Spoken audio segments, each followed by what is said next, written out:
Welcome to another episode of Preparing for the Unexpected. I'm your host, Alex Fullick, and as always, we like to talk about things related to COVID, business continuity, resilience, crisis management, well-being, anything that helps you, your organization, or your community prepare for, respond to, and overcome adverse situations. If you'd like to be a guest on the show, please feel free to reach out on LinkedIn. I'm the only Alex Fullick there. I'm really easy to find, and I do respond to everything I get. Alternatively, you can find me on alexfullick.com. Today, I finally have someone on the show who we've sent messages back and forth on LinkedIn all the time, and it's finally going to be on the show talking on the topic of the future of work and business continuity in a post-COVID world. I want to welcome to the show, Christine Miller. Chris, welcome to the show. Oh, thanks, Alex, and good day to those who are listening to this presentation today. Yeah, I'm so glad to have you here finally after so long of seeing you on LinkedIn and us responding sometimes to each other's postings. And as I mentioned before, I had your name on a list of contact, and I guess I lost it somehow, but I'm really glad that you're here today. Well, we're here together today, and welcome to Canberra. What you're looking at here is Parliament House in Canberra, where I used to be their business continuity manager. Oh, I love Australia. Been there twice, and I can't wait to get there again. You know, we look forward to welcoming you back and getting on a few planes ourselves. Yeah, me too, actually, very soon. Now, I know what you do and where you are, and that could you take a minute or two and just tell us a little bit about yourself, what you do, and how you got into this wonderful industry of ours? Absolutely, Alex, happy to do so. So my background is in emergency management. So I had a long history in mountain rescue policing, and then I moved into other aspects of emergency management, such as counterterrorism, incidents, exercises, and planning. And then I moved into recovery, so things like the Bali bombings, the Indian Ocean tsunami, and so on. And then I was a bit burnt out, I have to admit. And one of my bosses said, I'm looking for a business continuity manager. Would you like to have a 3-month trial to see if you could make the transition from emergency to business continuity management? And I went, what's that? What's business continuity? Anyway, 16 plus years later, and remember, I used to be involved in search and rescue. I haven't been able to find my way out. Business continuity is very sticky. And as people say, but you've been doing the same thing. Yes, I've been doing the same thing, but in many places. So the basics are still the same, as we would call it in Australia, PPRR, planning, preparedness, response, recovery. And it's just a matter of scale. So whereas I used to be in the business of trying to save the country or large groups of Australians on or offshore, now I'm in the business of trying to save one business at a time. Well, I'm glad to have you here, and I'm interested to hear what you have to say. Thanks, now, Alex. I think you've got some slides you want to share as we go through our talk. So let me know when you want to show them, and I'll just ask the first question, and then feel free, you can just go ahead and show whenever you want to. Okay? Okay, thank you. So the first thing we want to talk about is, like previous pandemics, COVID, SARS, of which I was impacted by SARS, it's changed the future of our work and business in many ways. So first, I'd like to look at how do you think it's changed for individuals and employees? In many ways, but let's just take a step back into the history. I think it's important. A lot of people are behaving like this is sort of the first pandemic, when of course it isn't. There's recorded evidence that dates back as far as the Roman times. And of course, people will remember the Black Death history that went on for 4 centuries.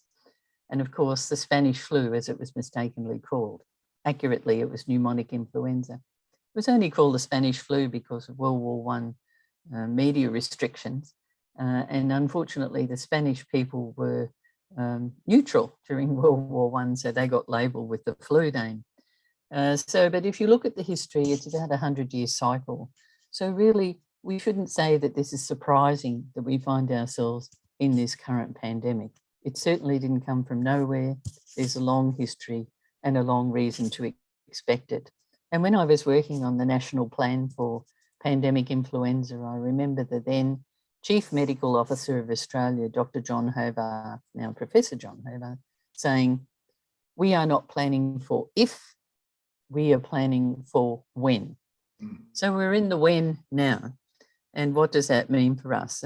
Just quickly, I was involved in a number of other pandemics, AIDS, HIV in the mid-80s, SARS as it was called, SARS-CoV-1, the first SARS pandemic, which impacted on Toronto, your city, and in Asia. The swine flu pandemic of 2009-10, I was a business continuity manager in a major hospital in Australia then, and of course now SARS-CoV-2 and COVID-19, which is what we're dealing with.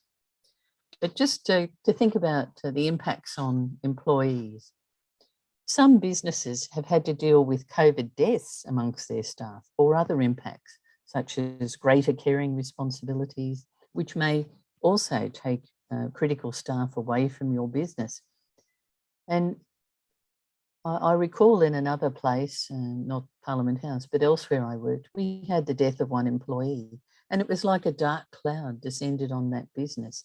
So even the loss of one employee or their unavailability or some sort of adverse circumstances in their caring roles increasing can have quite a significant impact on a business. So what if those employees that have COVID, long COVID, increased responsibilities for caring, what if they're your critical staff? How is that going to impact on your business continuity planning? Are the alternates prepared and ready and trained to step up to the plate if this should happen to your critical staff? What would be the impact of long COVID on that critical staff over the length? You may have alternates that can step up to the plate for a short term, but what if it's into the long term? Because we know, for instance, in the UK, the data there, 1.3 million was the last count I saw from their National Audit Office. That's a lot of people who will need extended care. So it's not simply a matter of initial care. It can be very lengthy, very expensive, and long COVID sufferers often experience significant organ challenges for a period of time we don't understand yet. The research is still so limited. And what if those COVID survivors are small business owners like me? I'm a sole trader. Now, I work in partnership with other colleagues so that my clients would not be left in the lurch. But not every small business has planned that sort of succession planning. And so we need to think about that. Or what if you're one of the critical suppliers for another business? One of my colleagues used to be a business continuity manager for a power station, and he said he was very confident about the state of play within his fence line. But once he moved out of the fence line, he was much less confident about his state of business continuity planning, particularly with his critical suppliers. And even large companies, I'll give you an example of Porsche, for instance. Porsche had a windscreen wiper manufacturer go bust on them. His machinery failed, and he'd been trying to get finance from banks to buy new machinery because he knew the plant life of that machinery was coming to an end. Anyway, it failed, and Porsche had thousands of cars sitting in their lots with no windscreen wipers. We can't deliver it. It got to a vice president who turned up at this gentleman's factory and said, "Hello, where are our windscreen wipers?" And the gentleman pointed out that he just couldn't get finance. So the vice president said, "That's fine, here's a check, we've just taken you over. Here's the finance you need. I need my windscreen wipers." So even before COVID, we had these challenging times of supply chain failures. And of course, COVID has just really brought that into sharp focus. Of course, you may have seen those bizarre photos in Australia of women fighting over toilet paper in our shopping centre that was aisles. around the world. Lovely, yes, lovely. And to sort of counter that, I saw a florist that had changed their offering online to a toilet paper design. So instead of flowers, you were getting delivered toilet paper from obviously a loving relative who was trying to be helpful. It's interesting you mentioned SARS and employees. that may unfortunately have died of COVID or SARS or something. Where I was working at the time, a company just based in just outside of Toronto, and we had a couple of employees in the Toronto area come down with SARS, and we had some employees in Vancouver, which was the other big hotspot in Canada, come down with SARS. And we, a lot of people knew them. So it put a lot of strain on the rest of us because, well, am I now going to get it? Because that person, at the time, it was only just starting. So there weren't any restrictions in place and things like that. People were just watching what's going on. And it kind of created some panic amongst employees. And, if I get it, how do I know I have it? If I catch something, am I going to take it back to my family? Is my parents who I look after going to get sick now? It really changed. You put it well, it, put a dark, cloud over things. And it really did, even though nobody died, thank goodness. But just the thought of that put a dark cloud over everything. And it was tough to get through for a few weeks. Indeed, and that example I gave you, that colleague that died, I felt it impacted on about 1,200 staff for that business, and the 600 staff that worked in that office. So in the end, we did a smoking ceremony, which is a traditional way of sort of farewelling the spirit for our Indigenous Australians. And needless to say, we had to shut all the fire systems down because otherwise we would have got very wet. But we held it on the steps of the building where this gentleman died. It turned out he had a bad heart. He had a heart attack and basically just slid off his chair in the office. But I remember when we were discussing the smoking ceremony, and the head of the crisis management team, the fellow who actually offered me my first business continuity job too, by the way, he and the secretary, the CEO, said, "Oh, I don't know if this will work." But the building is the atmosphere has become so difficult in the building, not just for the Aboriginal people, but for all of the staff, that it might be a healthy thing for everyone to sort of farewell this person. And so they had the smoking ceremony on the stairs. We went inside and had a nice morning tea where the deputy secretary, the deputy CEO said nice things about this person, and other people were invited to say, their experience of this person. So we gave him a nice farewell, and I think that started to draw the line under it. And of course here, because of COVID restrictions, many funerals, they've been greatly restricted in number to 10, 20, depending on what the rules were at the time.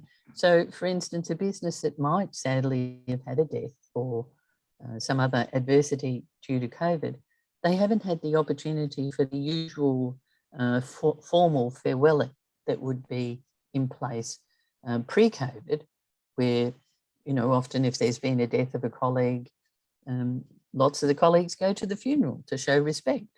Well, you haven't been able to do that in COVID time. So businesses need to be a bit creative in thinking about that.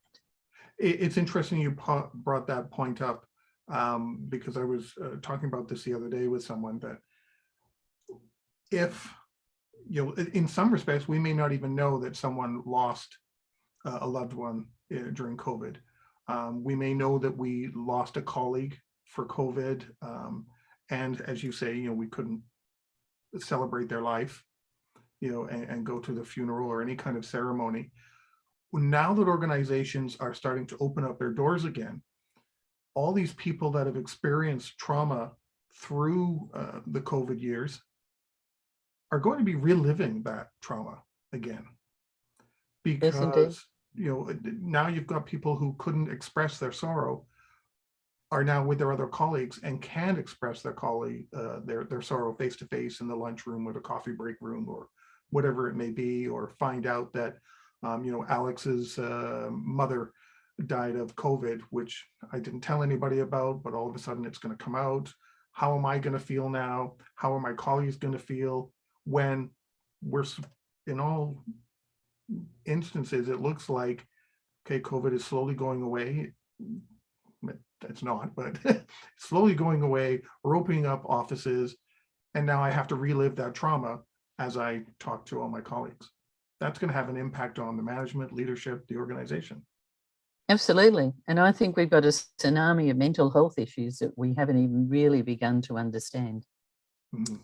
And during the COVID time, some smart businesses have been doing clever things to support mental health and connectivity. You want to keep your team feeling connected.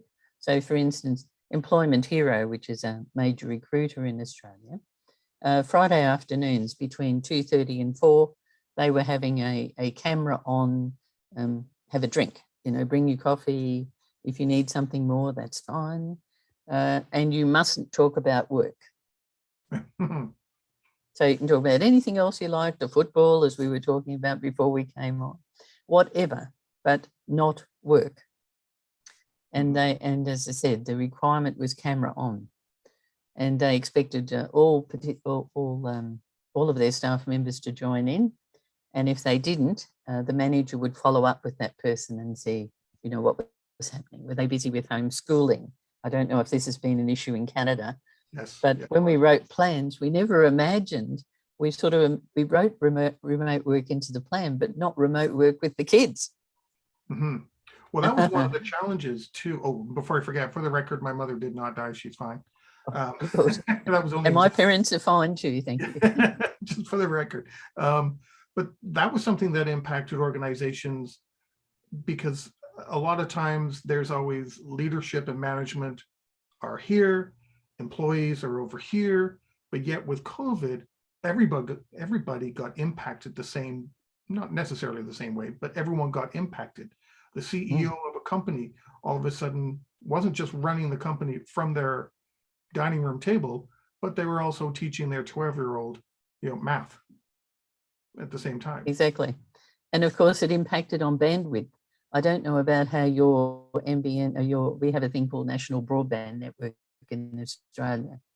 And interestingly, the structure of that broadband puts bigger pipes and bigger width into our CBDs, because that's where the banks are, the stock exchange, all sorts of users of internet connectivity. Mm-hmm. But what happens when you're relying on the suburbs, which are not set up with the same bandwidth, pipe strength, capacity as the CBD? When you've hollowed out the CBD because you told everyone to work remotely, who possibly can, you're putting great strain on the infrastructure that was never designed to have large workflows, big Excel spreadsheets, big finance systems, platforms running through it. It was never designed for that, because the cities were designed for that. The city centre, the downtown, the CBD as we call them, central business district, the whole of our IT infrastructure was designed to give them maximum capacity, because that's where the workers were, but they're not there anymore. Mm-hmm. Now what? Well, I know what's changing in a lot of places, and I'll use my neighborhood as an example, but the telecommunication companies and the service providers have all upgraded or in the process of upgrading. They're digging up the streets and upgrading all the infrastructure, because that demand is there now. So many people more are working from home, or some sort of a hybrid situation. So either way, more people are going to be working from home, and that demand there is now. What you had in your central business district, we want in our homes and in our neighborhoods. Exactly. Here right now. And I've had to upgrade. Sorry, I've had to upgrade my two homes. I've got a holiday cottage and a home in Canberra.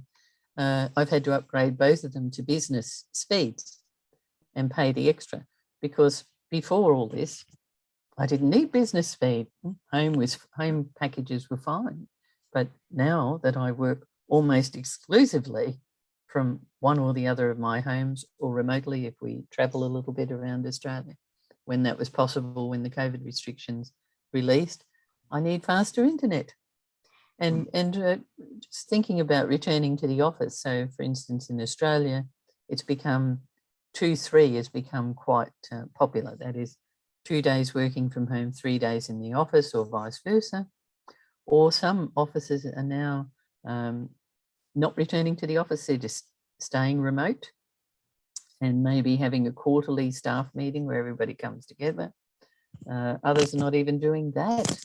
And for instance, Barclays Bank, which is hardly an example of radicalism, they're thinking of reducing their footprint, their office footprint, between a third and a half in the UK. And if you think about the requirement for London-based office space, that's going to be a huge saving for the business.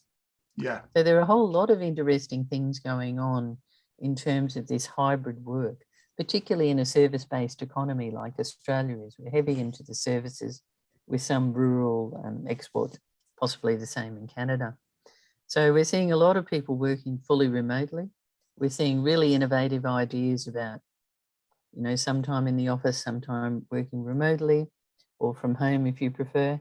We're also seeing things like Singapore, where they were cycling people through. So 1 week in the office, 1 week at your remote business continuity side, 1 week from home, working through it.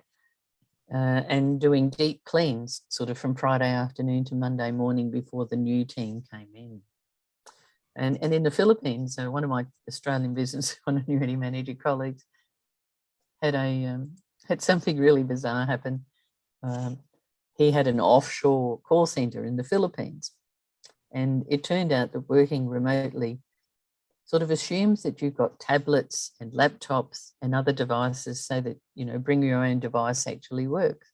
But it turned out many of his Filipino call center workers had none of those toys.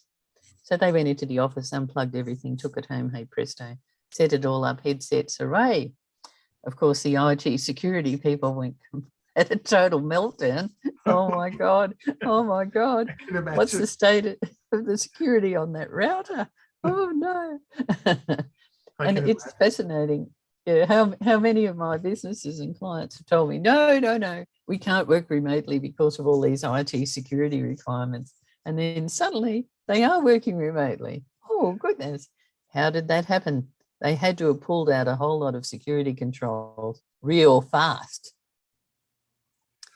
Well, and so would they have pulled out or security controls, or would they have how do I put this nicely?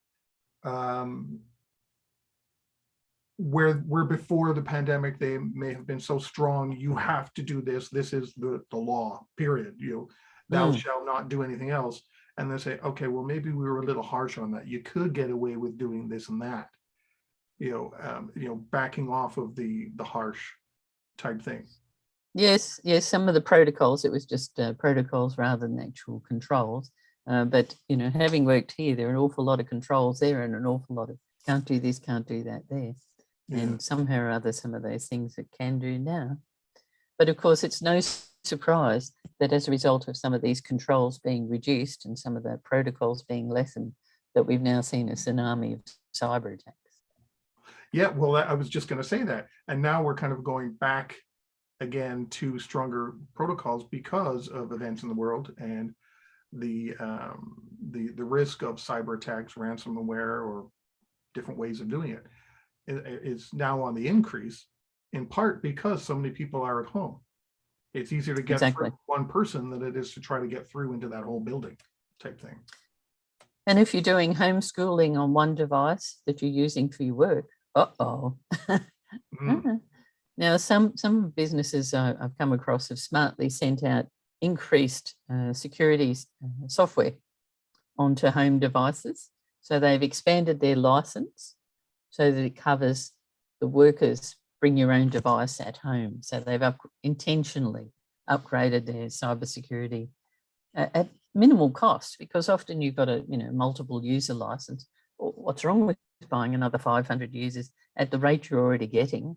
And of course, it reduces your risk.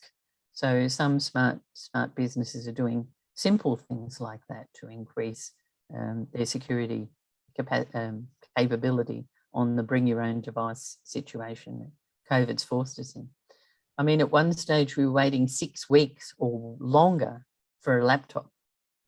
Yeah. New employees kind of are right now because of the supply chain issues. Exactly. And another quick thing before we wrap up and go to a commercial break. Yes, I've been well read. Location of work. See, this is where I used to live, but now I live at a holiday cottage. I live by the sea, and I work from there most of the time. I'll give you a little view of that. Oh, beautiful. See, this is what my office looks like most of the time, rather than this more formal. Welcome to Jervis Bay. And of course, I'm not the only Australian that's discovered that it's possible for you to move to a regional area where it's cheaper to live. Our capital cities are very expensive. I've been to Toronto and Vancouver. I know it's not cheap in those cities either, and Washington, DC and the like. So we're seeing people move beyond the capital cities for cheaper housing, better lifestyle. If you can work remotely, why work remotely in an expensive capital city when you can live by the sea like I do now? Yeah. And further to that, my first degree was in industrial and organisational psychology. And my HR friends told me they're now recruiting globally. So whereas we tended to recruit people who lived about an hour, maybe two commute from their fixed place office, why bother with that? If they don't mind fitting in with Australian time zones and business timing, we can recruit talent from anywhere. Yeah, I'm currently working with people that are on the other side of Canada, and they said, usually they used to look just kind of local to their office. But now with COVID and the ability to work remote and, ship a laptop or whatever the case may be, like we can look beyond that. We have access to talent and resources we've had access to before, but we didn't pay attention to because we just looked at distance. Oh, you're too far, and that's it. Exactly. So there's a whole sort of the HR space is really opening up. The recruitment is opening up to a much broader panel of potential resources for many businesses. And some managers are finding that a challenge, of course. And some employees are finding it a challenge. Some employees, the water cooler chat, as they call it, they're really missing that. It's difficult to have the water cooler chat on a Zoom call or Microsoft Teams or whatever you're using. On that note, we've come to the end of our first segment. Today, we're talking with Chris Miller, and we will be right back.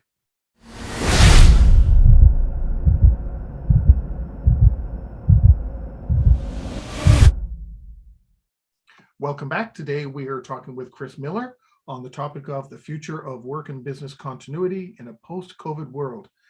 Lots of great information there in the first segment, Chris. Thank you very much. My first question for segment 2 is, a lot of people say that business continuity failed them in relation to COVID. What are your thoughts on that? Well, in some ways they're right, and in some ways they're wrong. So, for instance, yes, I think many of our business continuity plans were focused on acute incidents where we thought it had a relatively small elapsed time, rather than something like COVID, which will be years. And so we really didn't prepare for prolonged incidents, such as a pandemic. And we perhaps overemphasized, and my IT people will be very upset with me, critical IT services over people availability. And that has been very much tested in the pandemic times. A couple of my brave clients actually had pandemic exercises before COVID. They were pandemic influenza. But one of them, I remember, I asked the crisis management team who had caring responsibilities for small people, school-aged children, older relatives, perhaps someone with a disability that they cared for in their home or on a regular basis. Out of the 20, we had one person left. Wow. So who's your critical response team then? When you take out, kindergartens, schooling, aged and disability care, which of course have been very high priorities during COVID, when many of the paid services or volunteer services have been unavailable. How has that impacted on your critical staff? And in another exercise I did, I said, count 4. So one of you's dead, 2 of you are sick or caring, and 1 of you is here. So I just went round the room and said, who's left? So who of your critical response team will be available? So based on that 1 in 4 availability under pandemic influenza, we've been lucky to do that in COVID in Australia. I don't know about Canada or elsewhere, but chances are you found yourself similarly threadbare when it comes to your critical staff because of those very good reasons of homeschooling and so on. Mm-hmm. So but on the plus side, business continuity had much to offer if you understood your supply chains, your dependencies. And for instance, in Australia, 80% of our cargo used to come in with passengers on top and cargo in the belly of the aircraft. But when the Australian government, in its infinite wisdom, shut our borders in March of 20 and only reopened them 2 years later, we lost all that belly cargo overnight. So our air cargo rates jumped 20 times what they were before COVID. Our sea container rates jumped 12 times. Leasing of a ship, if you could get one, jumped 8 times the cost of pre-COVID rate. We had empty containers scattered all over the globe, not where we needed them to be. We had shipping companies unwilling to move empty containers because they don't get paid for those. Mm-hmm. So we had governments trying to desperately pay them to move containers to where they needed to be. We had severe problems with crew rotations. We had some poor devils stuck on their merchant ships for 2 years or more. Yeah, I remember seeing something, I think in Vancouver.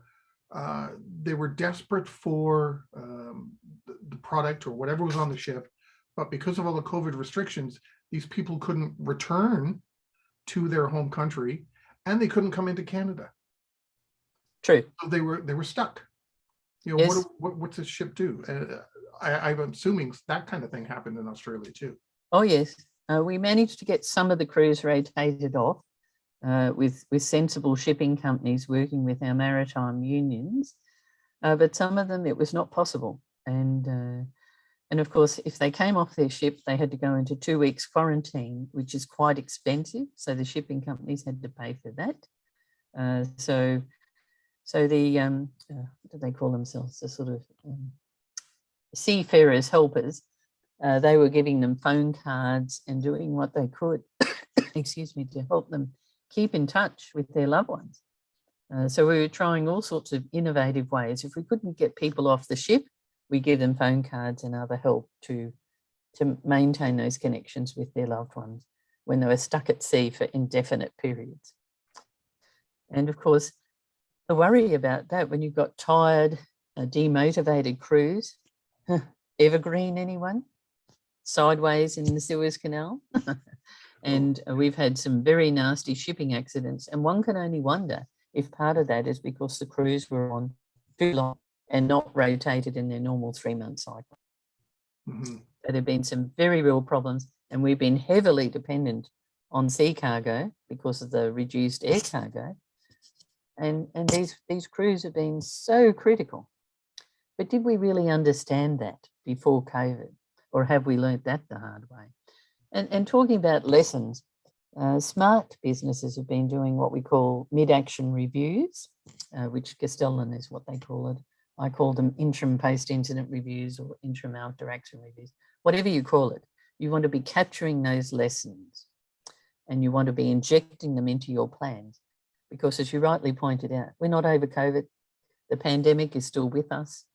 We could have to deal with nastier variants. We've got Omicron, now we've got BA1, BA2, now we've got XE, which is apparently 10% more transmissible than Omicron BA1.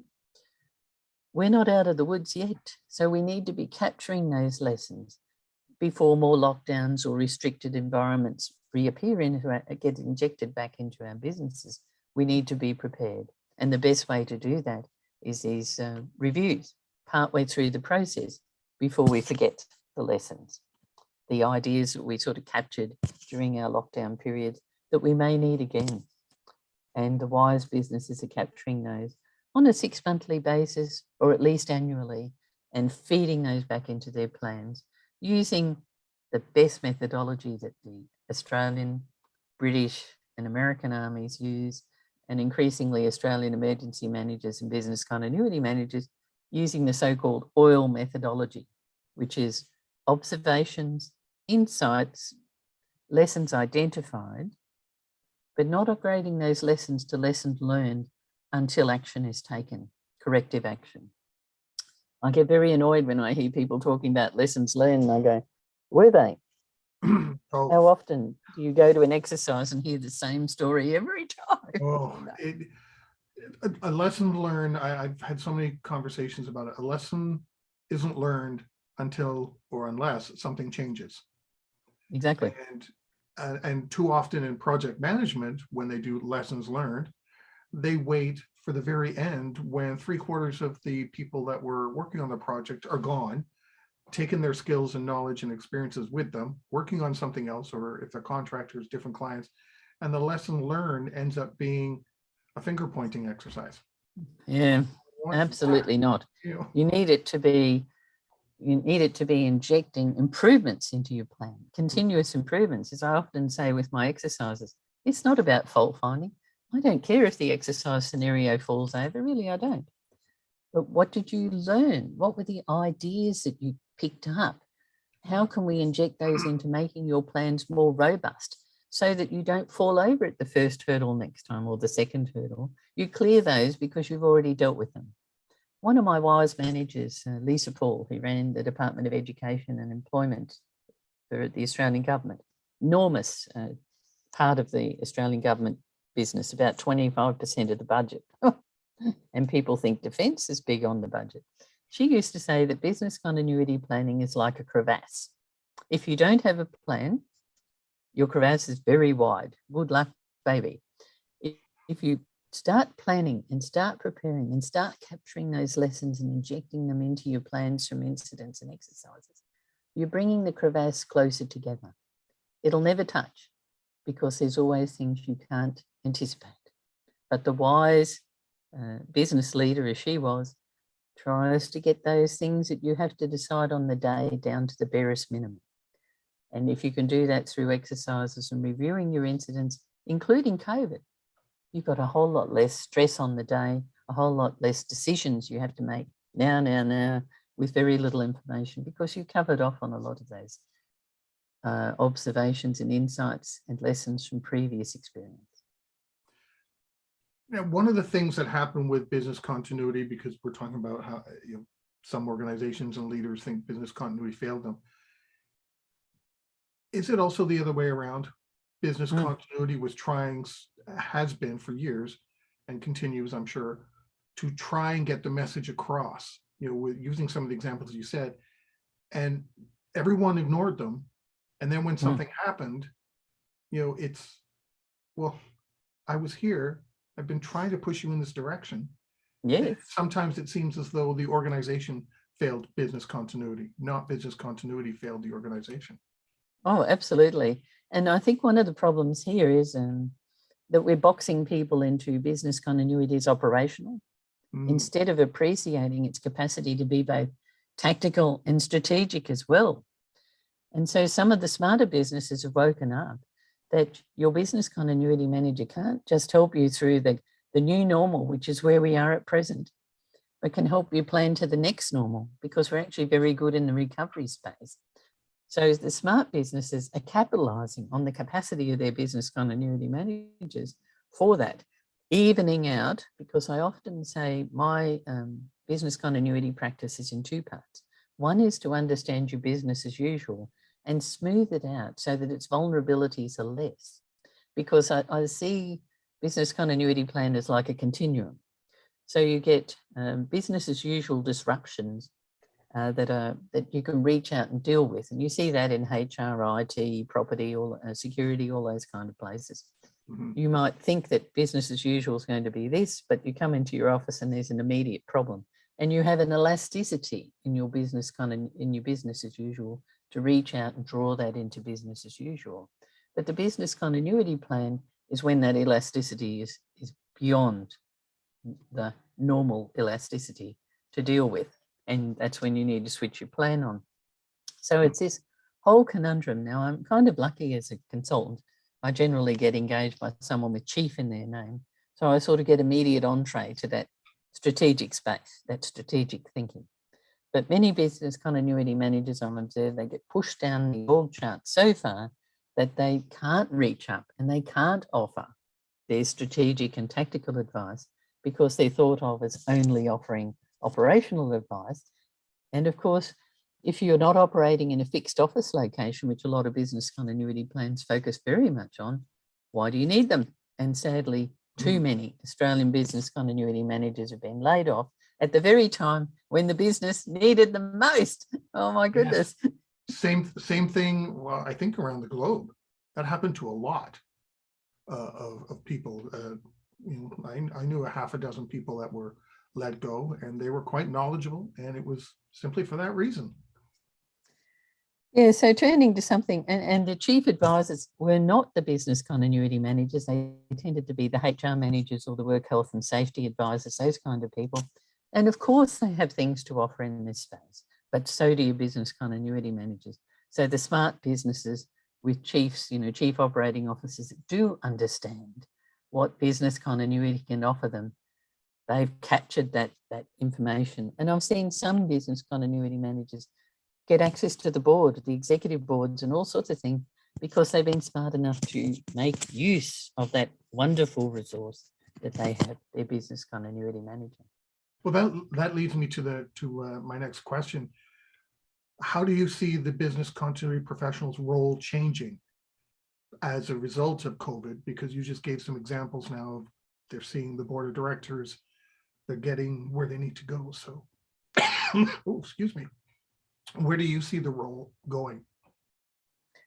I think the smart money is being much more strategic and much more tactical.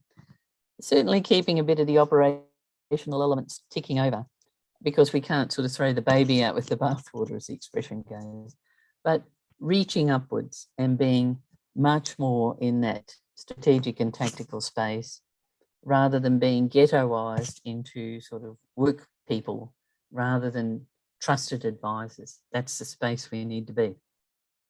That's the future for business continuity because that's that whole sort of resiliency thing. Executives don't want to talk about business continuity. That's the work people.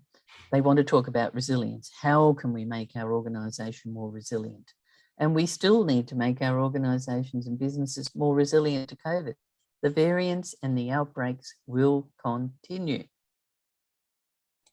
That's where I was going to go with resilience because I'm seeing business continuity kind of starting to become, we've talked about it for years, but now it's actually happening, is being a bridge between many of these different groups, security, crisis management, and marketing, sales, IT, and getting them all together to understand where their handshakes are, where their dependencies are. It's one thing to have a security response plan, but if business continuity is not involved, then business is sitting there idle, doing absolutely nothing, no idea. IT DRP is going, well, am I supposed to do anything? So I'm seeing that the role of business continuity management, or whatever that title may become, starting to be the bridge and bring all the groups together.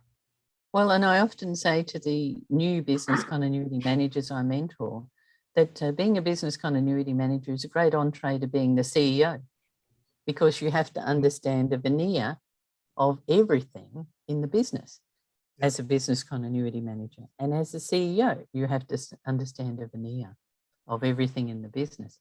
So we're sort of moving into emerging trends in business continuity, but I think there's a really great set of exciting emerging trends in the next normal, because we're in the new normal now. If people are looking back to trying to recover pre-COVID business as usual, that's nostalgia, folks. That's gone. Yeah. You need to be evening out your new normal in COVID, living with COVID times, but also planning for the next normal, which will include some wonderfully exciting trends in machine learning, the uptake of artificial intelligence and robotics. The Japanese have done wonderful work in care robots for aging Japanese citizens because of their cohort. Micro manufacturing in construction, where we're moving the factories, little mini factories, closer to the construction site. And we're also observing, because of all these problems with supply chains, onshoring rather than offshoring in manufacturing. So we used to move our manufacturing to cheap labour countries. Now we're bringing it back on and relying on technology. We're seeing a lot more robotics and clever stuff happening. Yeah. So the smart business continuity managers have been planning and assisting in the return to work and continuing work while we live with COVID. But it's now is the time to start planning forward. The future is ours, but we as business continuity managers and business leaders, we need to grab and grasp those opportunities to keep on keeping on with the best plans for the new normal now and the next normal that we must be planning for. We need to get on the front foot, as we'd say in cricket, but handy in baseball and softball too. We need to prepare. And even if the future plans that we're looking at for 2 to 5 years hence don't come to pass, the planning, that exercise of planning, that collective thinking, and drawing on the skills of all of our team, the business continuity managers, the HR, the work health and safety, security managers, property managers, all those people that are critical staff in our crisis response teams, they've all got great ideas. And we need to be continuing to do those mid-action reviews, capturing those ideas, injecting them into our plans. Yeah. We're in the new normal now. We've got to adjust to living with COVID. And as I said, before COVID, it's gone. It's nostalgia. And I know a lot of people look wistfully back to business as usual before COVID. We need to accept that that's gone. And that will possibly require some support. We talked earlier about mental health challenges. And I think that's an area that we haven't understood in business, what that impact can be. So the smart businesses are smoothing out their business as usual, but in a way that can cope with future lockdowns, outbreaks, variants, but planning for the future, the next normal. So that's my best advice to you all. Plan for the next normal, smooth out the new normal now. I just wanted to add, I think COVID has finally got through people's heads that business continuity management isn't just about response. It's about prepare. And when things happened, a lot of people found, a lot of organizations and communities found they weren't prepared. And they had a response plan, but it was already too late. Something has happened. And now we're behind the 8 ball playing catch up. You know, and yes, all long my drive to business get caught up. continuity plans, sorry, Alex, all my business continuity plans have preparedness, response, and recovery to resume business as usual as key features. Yeah. And if there's an incident, I say to people, just throw away the preparedness, because if you haven't got it, well, it's too late now, you're in the response phase. But I always encourage my clients to invest in preparedness because, for instance, we know in emergency management from FEMA data, for every $1 you invest in preparedness saves you 4 in response and recovery. And in Hurricane Katrina data, it could be, the return on investment could be as good as 11. So preparedness is where the smart money is. Yeah. And on that note, we've come to the end of our show. Chris, thank you so much for sharing your time and expertise. I really appreciate it. And I'm glad to have finally got you on the show. Thanks very much, Alex. And I hope I've shared some ideas that will be useful to your listeners. Thank you. Oh, lots of ideas. I hope everyone was paying attention. So thank you again. And everybody watching and listening, stay prepared, everybody. If you liked that video, thumbs up. If you didn't like that video, thumbs down. But leave me a message and let me know your thoughts. Of course, don't forget to subscribe. And in the meantime, stay prepared, everybody.